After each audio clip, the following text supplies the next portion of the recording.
Starting out, I want to talk about that new album you guys have got coming out on June 4th, Baptize. Can you talk a little bit about what your inspirations were for this particular album? I think for us, I mean, every time we make an album, it's just us wanting to do like the next biggest, better thing. Which I mean, I think every band wants to do that. I think specifically for us, this time around, that's some shifts in the band, and we kind of have like some new proving grounds to kind of to for ourselves and our audience. And I think we just wanted to try new things and kind of push ourselves kind of further than we've pushed before. So, it's going to be a lot of comfortable and familiar moments for our fans, but a lot of new ground and a lot of new ideas for sure. Yeah, all right, cool. And, in putting this album together, compared to some of the past albums that you guys have done, did you find that it was maybe a little easier this time, a little harder, about the same? I guess I'm curious as to how that went for you. I feel like it was fairly easy. It's the second record in a row we've done with John Feldman, the third record total, but he working with him, it's very, very much like a in the moment process. It's you come in and it's like, what are we writing about today? What are you thinking about today? What are you feeling today? And so everything's very kind of current, and so that process really allows us to be like freshly creative every day. And you'll come in with maybe like a riff idea you've been kicking around, but it's really like it's all about that timestamp effect. It's like, this is what the band was thinking about when they wrote this song that day. This is what the record was that they were thinking about when they made it at that moment. So I feel like it was definitely really inspiring, and definitely made it kind of come out pretty easily. Speaking of kind of that timestamp, if you will, did the COVID pandemic affect you guys at all when putting this album together, or was it kind of all ready to go when that pandemic really hit? We were kind of in the middle, but the strange thing about it is there's some songs on this album that you would have thought we wrote mid-pandemic after everything had kind of slowed everything down or stopped everything. They were written, a lot of these songs were written in January of 2020, so there's a strange kind of like prophecy note about them, where it's like, wait a second, we were writing these songs about kind of the distress that the world and our own lives were already in, and then they all just got magnified by 1,000, right. And no, it's definitely crazy, but I think that it just makes it even more of a kind of a moment for people to really, people need music now. It's people's release and kind of their safe place a lot of the time, and I think a lot of these songs will definitely fill that gap for people. Right, exactly. That's well said. And, looking at some of the songs, some of the singles so far from that album, such as, Warrior and Save Us, it is funny how you can kind of tie that to the pandemic. But what would you say were some of your inspirations for like those particular songs, even before the time of the pandemic?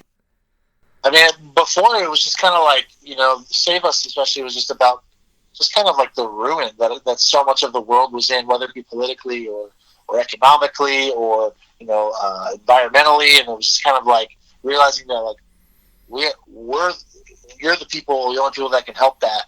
Like we have to start inside for any sort of magnification of positivity outside. You know what I mean? Mm-hmm. So Famous was definitely about that. Obviously, it came a lot more into play with a lot of the racial issues and police issues and all these things that came to, and even COVID itself. Where it was just like, guys, things got to change. And I think the Warrior too was just a song about believing in yourself and never giving up, and kind of like finding that inner strength and validating kind of that inner self-worth. And again, more than ever, I think we all went through it with COVID. It was just like those times where you're just like, what am I doing? Like what is happening? What is my life? Like, what am I supposed to do now? And it's kind of just a song that for us is like that song you listen to when you need that guidance. And again, it was like, wow, okay, this is good right now. This makes sense right now. Right, exactly. And, it's interesting, but, I guess why do you think music tends to be such a therapeutic thing for people, especially rock music? Because I think a lot of, rock songs really, really speak to people. I mean, why do you think that is? I think there's a couple of reasons. I think music is just audible emotion. You know what I mean? Like, whether you're a jazz composer or a metal artist or a pop artist, like, you're putting your emotion into audible form. It's something that people can digest and feel, hopefully what you felt to make it. Mm-hmm. And I feel like, whether you're, that's why people always have that music that connects to like their happiest memory or their lowest point or their most depressed. It's like, it's just raw emotion that you're connecting to with music. So I feel like, that's why I think so people connect so much and people depend on it so much, is because there's not very many other things that are, not just a human interaction that can really connect and make you feel like music does. Now, of course, with the pandemic, a lot of bands have kind of been sidelined, so to speak, or at least haven't been able to get out and do touring and whatnot like they used to. Did you guys at any point consider, because some bands had done, like virtual concerts, so to speak. Is that something that you guys considered doing at all during the pandemic? Yeah, I mean, we did two virtual like live stream events. Okay. Back like a few months back, and they were awesome, and you kind of feel strange about them at first. Like, how is this? Do people like these, or is this kind of a good substitute? And when it was sort of the only option, we just kind of wanted to make sure we did it so people felt like they were in the room.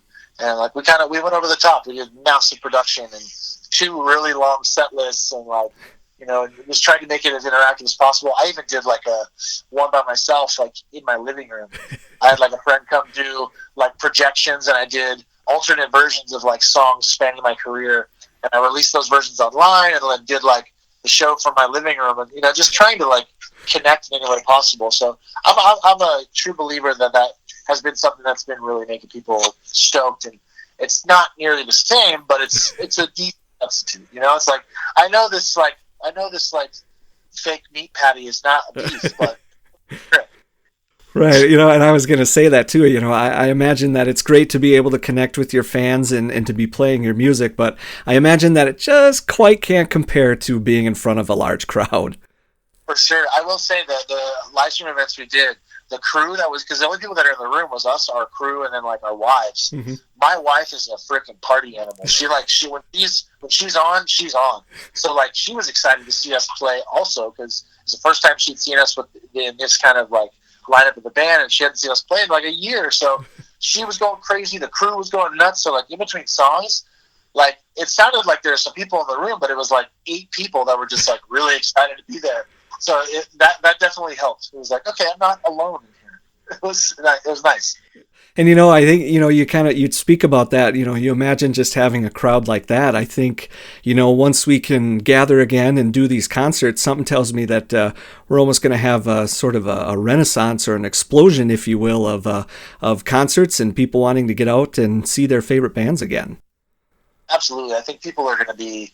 They're not even going to be. People are ravenous, man. I think people are just salivating at the opportunity to buy a concert ticket. And being in a band, like, we're much the same. Like, I cannot wait. It is definitely a void that you cannot replace with anything else. So I think bands and fans alike are going to be experiencing a really awesome time when everything comes back. I guess just to wrap up here then this afternoon, if people would like to learn more about yourself or maybe pre-order that new album Baptized coming out, where can they go to do that? Go to Atreyu Official on Instagram or Twitter. You can follow me, the Brandon Saller, on Instagram, or you can follow me on Twitch, twitch.tv/Brandon Saller. All right, excellent. And once we do get to that point where we can be out and about, you guys can be out and about touring again. If you happen to come up Central Wisconsin way, let us know. We'd be happy to have you in the studio. We always have a great time in Wisconsin, so I don't doubt that for a second.